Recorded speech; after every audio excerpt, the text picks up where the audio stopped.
110 years ago, next Sunday, a fire broke out at St. Philip Neri Church in the Bronx, New York. It was early morning, and very quickly the entire building was engulfed in flames. The fire department came on scene, and they ordered that no one enter the building as the fire was already fully developed. Nonetheless, two priests pushed their way through the crowds and rushed into the burning church. Having risked their lives, they emerged a few moments later. One of the priests held something that was wrapped in a cloth and cupped in his hands, and the other priest carried a lit candle. What could be so important that it was worth entering the burning church to save? Wrapped in that cloth that was clutched by the priest was what appeared to be bread. We have lit the first candle on our Advent wreath, and we are in the first week of Advent in our new Advent series that we're calling Presence, God with Us. Quoting from a prophecy of Isaiah, Matthew chapter 1, verse 23 says, "Behold, the virgin shall conceive and bear a son, and they shall name him Emmanuel," which means God with us. And God's promise to be present, God's promise to be with us continues today. So no matter what you go through, no matter how dark the valley may seem, no matter how isolated you might feel, God is with you. And the preeminent way that God is present to you and God is with you is in what those priests ran into that building church to save. For what the priest had in his hands was not ordinary bread, but the bread of life, the Eucharist. In Greek, the word Eucharistia means thanksgiving. And it makes sense that we'd use this word because when Jesus instituted the Eucharist at the Last Supper, he gave thanks. And in a few moments at the consecration, we'll repeat his very words, and we too will give thanks. Last weekend was our annual stewardship weekend, and I am so grateful to everyone who made a faith commitment to our parish offertory for the coming year. More than just making our ministry possible, your giving honors God as an act of worship. If you still want to make a faith commitment, we will gratefully receive them at any time. Thank you. And that's my last commercial for a while. I don't know what your Thanksgiving was like, but for our family, we ate all day, and then we sat down to eat a giant dinner. When we share meals, it's not just about ingesting the nutrients we need to support life, because a large part of sharing meals is sharing our lives and strengthening the connections that we have with others. Sharing a meal is really communion, and communion is about togetherness. More specifically, literally, communion means sharing something together. Growing up, one of my best friends was Carl, and his mother was from the Dominican Republic. And on her car, she had a bumper sticker that said, "Yo no como solo." Yo no como solo, which Carl told me meant, I do not eat alone. I do not eat alone. And in the Eucharist, we do not eat alone because we are connected to Jesus, who said, "Take, eat. This is my body. And take, drink. This is my blood."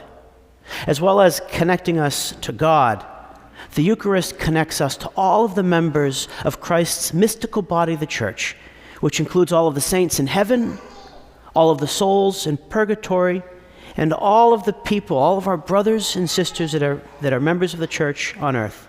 Which is why at Mass, we should feel especially close to all the people that we love, living and dead. In our gospel today, Jesus is preaching on the Mount of Olives in Jerusalem. The scene takes place in the days between his triumphal entry into Jerusalem and his arrest and crucifixion. Jesus is talking about the unexpected nature of his second coming. But we should also have in our minds the other comings of Jesus.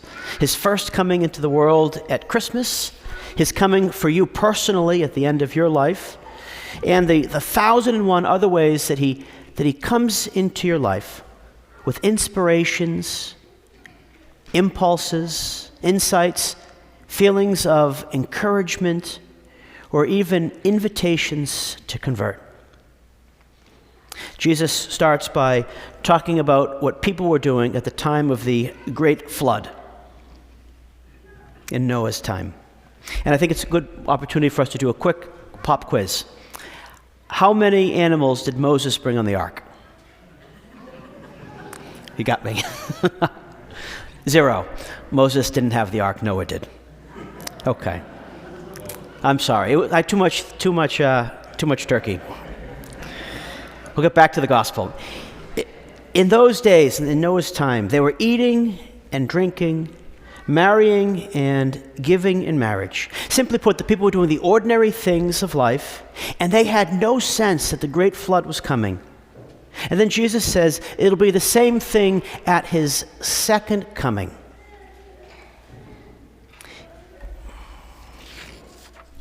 He said, there will be 2 men out in the field, one will be taken and one will be left.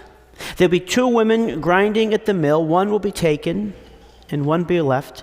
And it's the same thing. We will be doing the ordinary things of ordinary life. And because we can get caught up in whatever we're doing, and when we get caught up we lose sight of the big picture, Jesus says to us, therefore, stay awake. For you do not know on which day your Lord will come. Some people think they can delay their response to God's grace. But this is not only an ungrateful abuse of his gift, but it's sheer foolishness. Because all of our actions form habits that either orient us towards God or orient us away from God. So when you ignore one of Jesus' little comings into your life, you make yourself less likely to notice him when he comes again. And then finally in the gospel, Jesus gives an example of a thief breaking into a house. Now, obviously, if you knew when your house was going to be broken into and the thief was coming, you'd be there, so it didn't happen. And Jesus says, so too, you also must be prepared, for at an hour you do not expect, the Son of Man will come. Jesus enters your life in different ways, and he tells us up front that he's going to come on his time, not yours. So the question for us, friends, is how do we remain ready? How do we stay awake for Jesus' coming? One answer lies in what we are doing right now. We are gathered for a sacrificial meal, a sacrifice because Jesus offers himself on our behalf, and a meal because he feeds us with his very self. The best way for us to be ready for all of Jesus' comings is to be connected to him in Holy Communion. The best way for us to be prepared for Jesus' coming is to be connected to him in Holy Communion. While the Eucharist appears to be simple bread and wine, it's actually the source and the summit of the entirety of Christian life. It's the source because from it flows all grace. And it's the summit because it is the pinnacle of all worship. That's why those 2 priests ran into the burning church to rescue what looked like ordinary bread, because it was not ordinary bread, but the body, blood, soul, and divinity of Jesus. So when you come up to receive Holy Communion, you need to have that desire to be always connected to Him, and that sincere desire to be in communion with everyone. In this way, you'll be always ready for Jesus when He comes.